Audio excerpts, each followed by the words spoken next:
So what I want to do to wrap this up, this said we're going to do things a little differently. I'm going to invite Laura Dillon to come forward because she's got this song that I mentioned that came to her that led to a whole project that that she's led us through. And anyway, so I just want to talk about it and get just a little more background and make sure everybody knows what's going on because it's a fun thing and it's actually quite inspiring. So I'm going to give you this mic.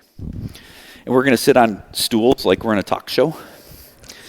Because that was one of the things I wished I had been in my life, was a talk show host of some form. So how are you doing, Laura? I'm just fine, thank you. Okay, well, thank you for doing this. Tell us just what happened. Because I don't know that everybody knows. A lot of people know, but... A lot of you know, and I apologize for going on. But there was a night where I was kind of in that twilight zone. The night before, I'd been reading a bit about nonviolent resistance and stuff like that. And this song and words and an idea came full-blown to me. So first thing I did when I woke up is to write down the song and start fleshing out the ideas a bit more. And I recognize that pretty much anybody creative certainly has had things come to them unbidden, but it felt like a spirit moment to me. And so I thought I'd better follow up on that. And it also brought me a reawakening of the part of myself that writes music. And that energy was something I hadn't experienced for quite a long time. So I was very, very grateful.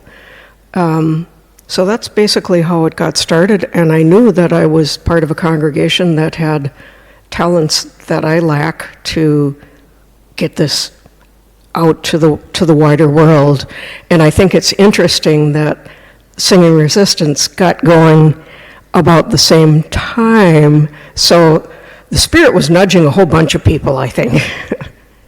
Oh, you can hang on to that. I got my own. Yeah, and I think that's part of what I'm talking about here is the power of song and the way that infected our whole city, and I mean infected in a good way. Talk a little bit about just how you've experienced that, not just in the last couple of months, but through your life, and the power of people singing together. I mean, was that your line? Or yeah. Maybe I heard it somewhere, but yeah. The power, never underestimate the power of people singing together. How have you experienced that throughout your life?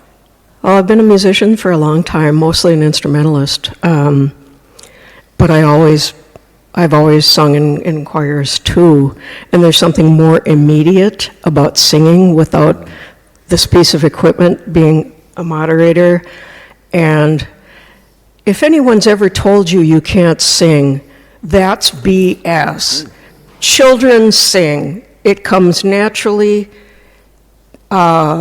Teachers and others have absolutely no business criticizing the desire to sing. So sing even if you don't think you can.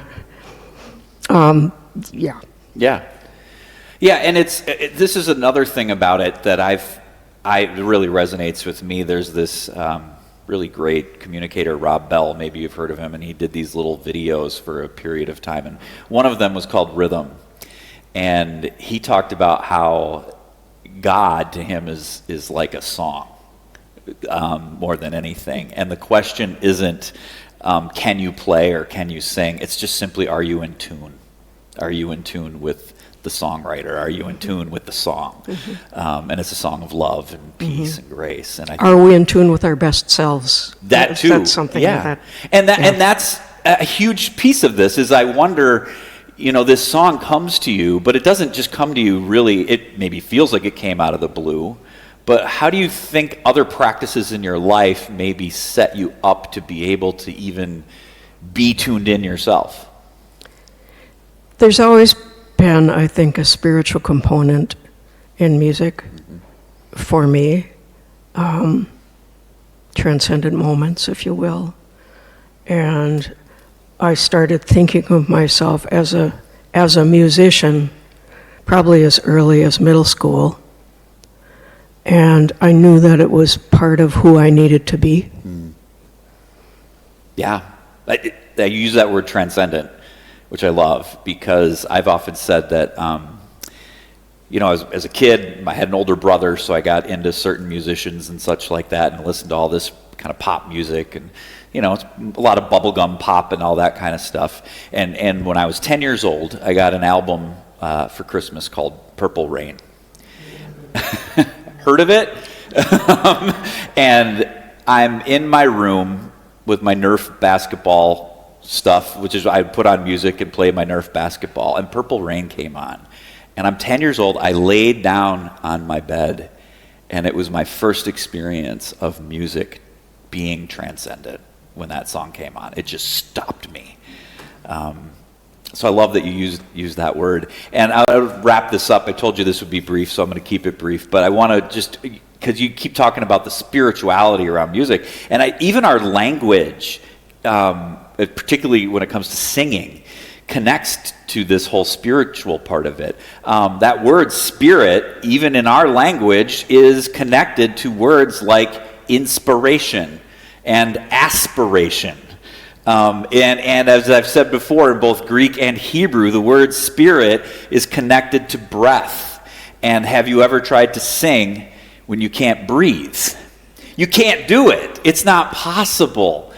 Singing is the most powerful, high-level form of breathing I think there is. And in that sense, it entirely is wrapped up in the spirit of things. And I think it's true of music in general. I mean, even if you're playing an instrument that doesn't require breath, it also still requires breath. You'll see piano players the whole body has to get into it.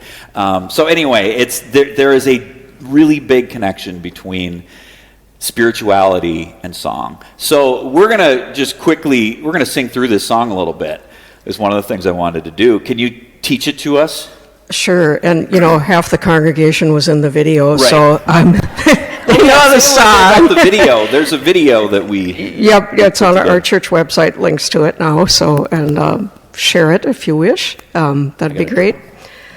I would say that we do the original verse, which is "Say no to darkness, let in the light," and then how about "Never stop singing, let in the light."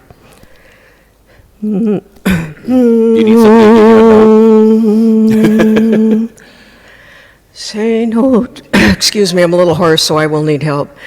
Say no to darkness, let in the light, let in the light, let in the light.